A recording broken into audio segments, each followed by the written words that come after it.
I'm excited to welcome the Motion team here. They're fresh off the news of closing their Series B and Series C at a $550 million valuation. Team's been on fire. So welcome, Motion. Thank you for joining. First, maybe why don't you give everybody an idea of what Motion does? We build work management software for small and medium-sized businesses. Most of them in the middle of America. Think about like construction companies, marketing agencies, design agencies, lots of services kind of businesses, law firms, etc. And we do like team project management, knowledge management, documents, wikis. We're kind of this all-in-one work suite for them that they can come to basically for all of their work management needs.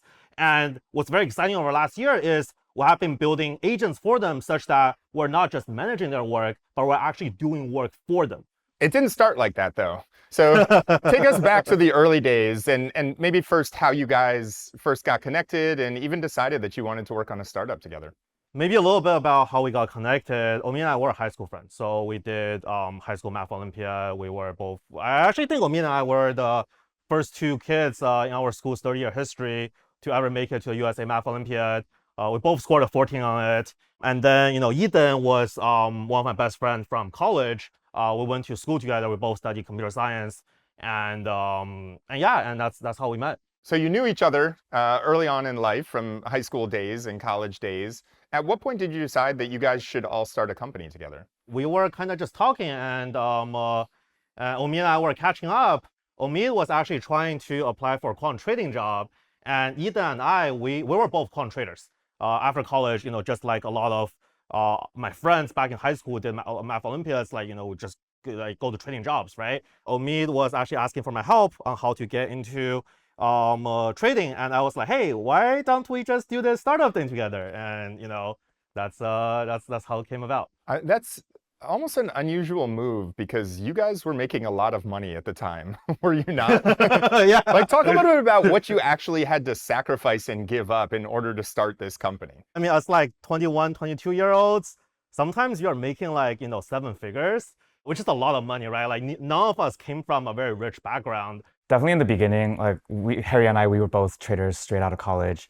And I think in the beginning, it satisfies this like competitive itch. Like it's very intellectually stimulating. You're competing with other traders in the market and it's like pretty fun. But after having done it for a couple of years, at least for me personally, it was pretty clear like this wasn't something I was passionate about. It was something I would like put in the hours and then after work, I would turn my brain off and not want to think about it anymore because there wasn't really any purpose to what I was doing. Every day it was like, we're going to try to make money. Okay, tomorrow is a new day. We're going to try to make more money and we're going to try to make more money.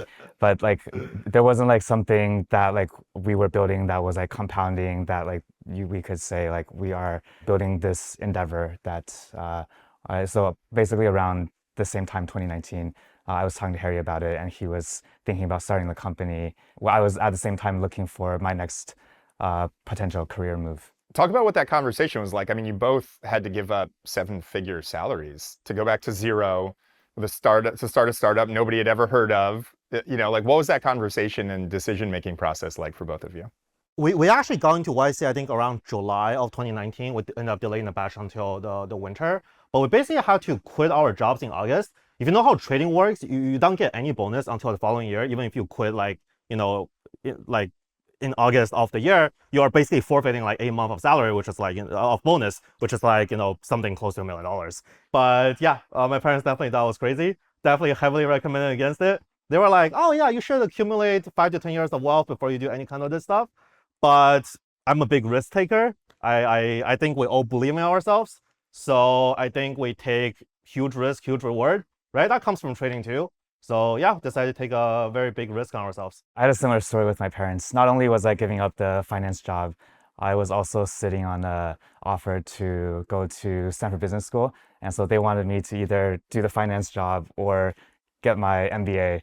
And that's like very traditional, like I guess like Asian parent mentality. But I really wanted to bet on myself. And like I knew even though there was like a short-term loss, like really betting on myself and seeing how far I can push this new entrepreneurship could win out in the long run. Yeah, I love that. I mean, you guys went from a day job that you weren't excited about, but was all about making bets and taking risk and stuff. And you just decided to bet on yourselves. And hopefully your parents are happy with it now. But Yeah. think you made the right call. YC's next batch is now taking applications. Got a startup in you? Apply at ycombinator.com/apply. It's never too early, and filling out the app will level up your idea. Okay, back to the video. Talk about the early days. So you guys applied to YC, you got in. Talk about like going through the batch and how you kind of evolved throughout that process. Yeah, so we initially got into YC with a completely different idea. It was like, in sports betting. And we will soon realize there's a lot of regulations, a lot of that. We started pivoting. YC helped a lot with that. Both you and Michael, our group partners, helped a lot with that process. And during YC itself, we basically built like a calendaring application that, helps you track your time and help you like basically manage your time. And we kept building more and more on top of that. The moment we found, the earliest product market fit, the V1 product market fit, when we built this thing, that would basically just like automatically schedule your entire calendar for you. Back then, it sounds like a pretty crazy, like who would ever want a machine to like, schedule your time for you, right? And so quite a few people do. And I did for myself, right? And basically the moment we launched that, like we were at like very close to zero revenue for a while. And as soon as we launched that, automatic smart AI calendaring, it jumped to like 1 million ARR very quickly in like, 2 months. And then that went on for like, 1 to 2 years. We got to, 10, 15 million of ARR. I think we got close to 20 million of ARR with that. And then what happened is, like we had an office hour with Michael. And that was an interesting office hour because we were like, hey, we're building this like, consumer, prosumer product. It's like growing pretty well. You got to like, 15, 20 million of ARR, which is pretty good, right? Michael was basically like, yeah, you guys are fucked. And the reason for that is basically like you can become a very profitable 20 million a year, probably making like, if you stop growing like 5 to 10 million a year business, but you are never going to make 1 billion of ARR. And there's a lot of reasons for that.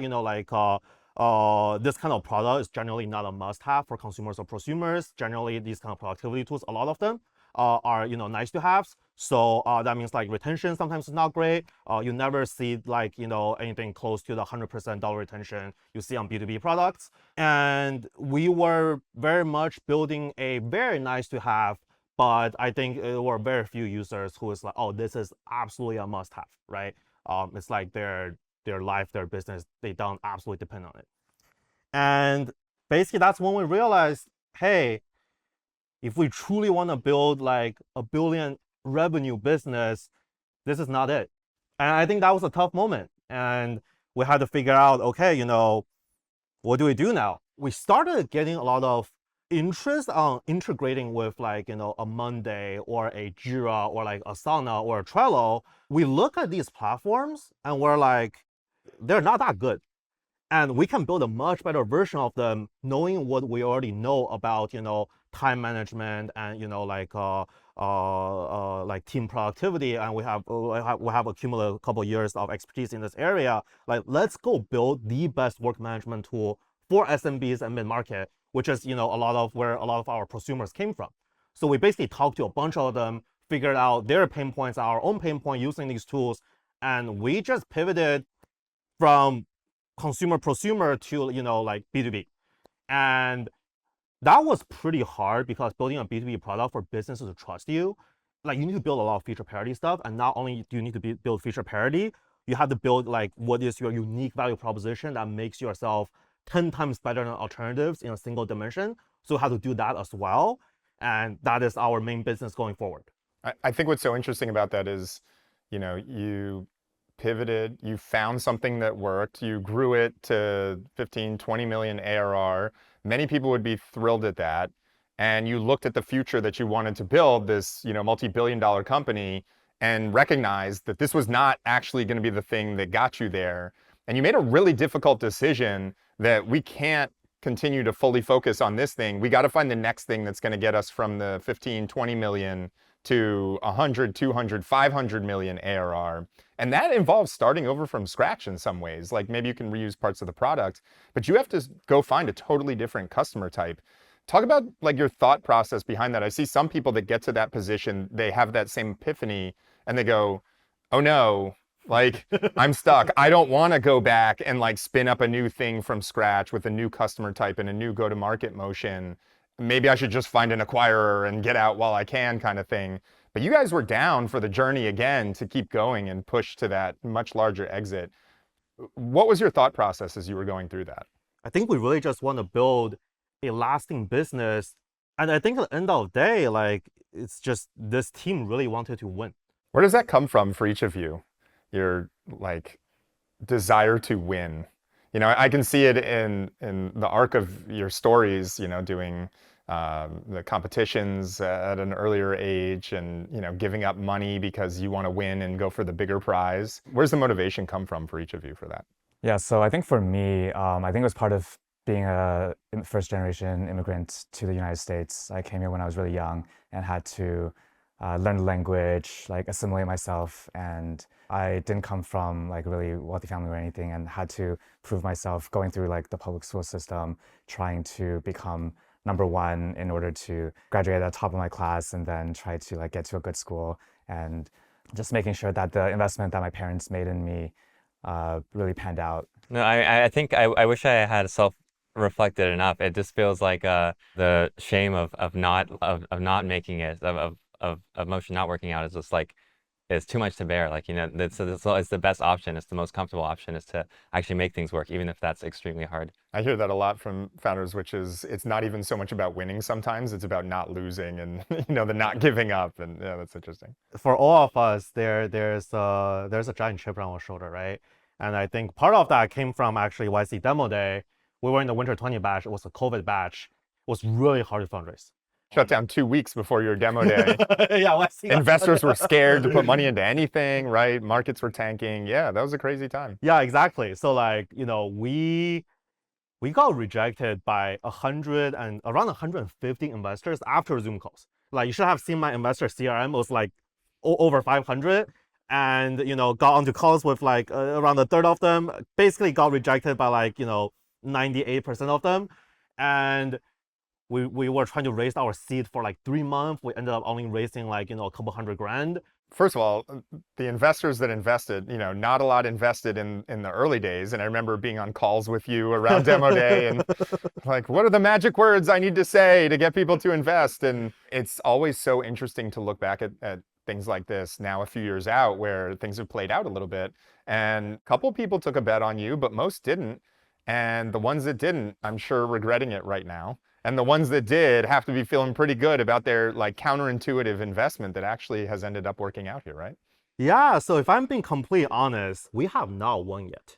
Like we're nowhere close to winning. So we still gotta reinvent ourselves probably more than once in order to have a chance of winning. Yeah, you have to continue to refine product market fit, getting bigger and bigger and bigger along the way. What does that look for you like for you guys going forward? You know, you have mid-8 figures revenue now. It's been growing quickly. You know, you're on a good trajectory. It feels like the opportunity is there for you to go take it and get to $1 billion plus.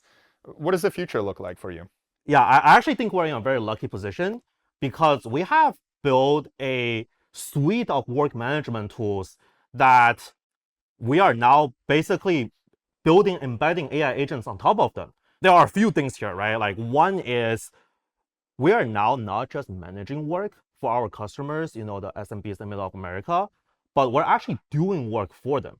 They can create projects and just assign some of the tasks directly to AI, like what we call AI employees. The AI employees can't do everything. They can do a small portion of the task now, and that portion will get bigger and bigger each year. And what our platform offers is a way to manage hundreds or thousands of agents at scale because we're already a work management platform. And the second thing it offers is, I don't think it makes any sense for a company to manage human tasks and agent tasks separate from each other, right? Like they share a lot of the same context. You know, a lot of tasks you gotta finish the agent task and a human has to take over. Like it doesn't make sense for there to be separate systems. Because we have our work management, project management product, we can seamlessly transition from, agent just finished something, okay, now human, you take over next. Because we have over the years built out this human work and project management system. And we launched that, agentic product a few months ago. It basically like blew a lot of things out of expectation. The businesses who are using us like clearly see value in that. And we went from something like, basically zero revenue in the agentic product when we launched like early this year to over 10 million of ARR on the AI agent like product basically within a few months. And we're continuing to see that kind of explosive growth inside, especially our B2B customers. At this point, everyone knows that for an agent to work really well, it needs access to a lot of context. And we're also in a lucky position because we have over the years, we have built our own entire platform, our entire work suite, as well as the data for our customers. So we basically have a lot of context about their business, their internal knowledge base, their projects, their tasks, their time, everything. And that enables us to basically be able to build the best agent in the market for these small and medium businesses we are serving.